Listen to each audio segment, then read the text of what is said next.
রাধে রাধে।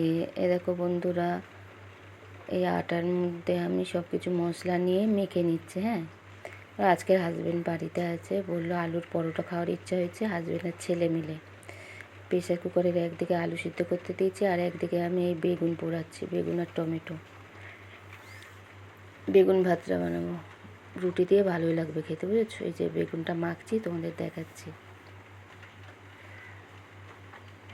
তার সাথে তো অনেক রকমের পদ আছে।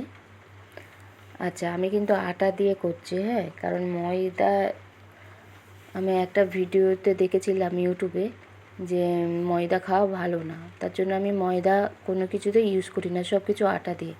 আর আলুর পরোটা অনেকে করে ভিতরে পুর দিয়ে, আমি কিন্তু সেরকমভাবে আলুর পরোটা করি না। আমি আলু সিদ্ধ করে নিয়েছি, আমি এই আলু সিদ্ধটা আটার সঙ্গে ভালোভাবে মাখবো, মেখে যাতে সব সব জায়গায় আলুটা ভালোভাবে পড়ে আর ভাজাটাও হয়। কারণ পুর দিলে না, একবার পুর দিয়ে করেছিলাম, ভিতরটায় কাঁচা কাঁচা টাইপের ছিল আর কেমন খেতে লাগছিল। ওই জন্য আমি এরমভাবেই করি, ভালোভাবে মেখে নিচ্ছি। দেখো একটু লালচে লালচে ভাব হয়েছে কেন, আটাও বলে, আর তার মধ্যে সব রকম মশলা দিয়ে নিয়েছি তো, জিরে, ধনিয়া, লঙ্কা, নুন, সব রকমের লঙ্কা মিশিয়েছি, বুঝছো? এই যে আমার বেলা হয়ে গেছে। আচ্ছা, আমি কিন্তু তেল কম দিয়ে পরোটা বানাবো, আলুর পরোটা। আগে তাওয়ায় এমনি শুকনোভাবে সেঁকে নিচ্ছি, এর জন্য আমি আটা দিয়ে বেলেছি, তেল দিয়ে বেলিনি।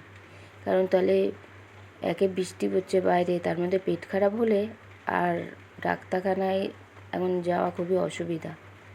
ওর জন্য আমি আটা দিয়ে বেলে নিয়ে ভালো করে সেঁকে নিয়ে তার উপরে তেল দিয়ে এই যে অল্প অল্প করে সেঁকে নিচ্ছি, বুঝেছো? এপিট ওপিট করে ভালো করে সেঁকে নিচ্ছে। আলুর পরোটাটা এরমভাবে করে খেলে খুব সুন্দর লাগে খেতে। আমি করতে করতে ওদের দিয়েছিলাম, বললো খুব সুন্দর হয়েছে, শুধুও খাওয়া যায়। এই যে আমার আলু পরোটা কমপ্লিট। এবারে আমি ডিনার সার্ভ করব। এই যে আমার ডিনার, সোয়াবিনের তরকারি, পাতা বাটা, ভাজা আর বেগুন ভর্তা বা পোড়া, তোমরা যা বলো। রাত্রের ডিনার তৈরি। আজ এই পর্যন্ত। রাধে।